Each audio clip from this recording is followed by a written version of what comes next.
ప్రజలుగా యోధా గోత్రం విడిపోయింది. వాళ్ళు ఏ వైద్యులకు వ్యతిరేకంగా పెరిగిపోయారు. ఇప్పుడు యుద్ధం మొదలైంది.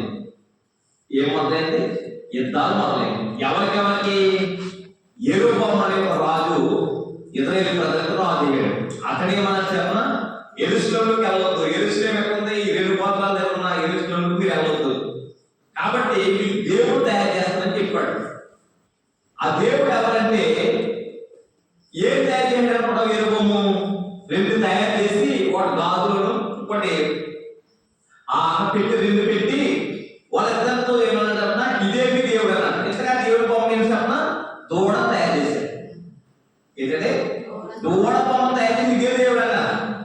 ఎంత బుద్ధిహీనత కలిగిన వారు తెలియకాలం దూడను ఉంటాయి. ఇలాగా ఇశ్రాయేలు ప్రజలను పతన వ్యవస్థను చేర్చడానికి కారణం ఏంటి చెప్పిన పెద్దవాళ్ళు చెప్పిన సలహాను వదిలేసి యవనస్తుల యొక్క ఆలోచన పట్టుబడతారా 2గా ఇడిపోయిన ఇశ్రాయేలు ప్రజలు అప్పుడు ఏమైతే చెప్పిన దెబ్బలాటలాడుకోవడం మొదలెట్టారు. ఏమైంది? కలిసి ఉండవలసిన కుటుంబం సరిగ్గా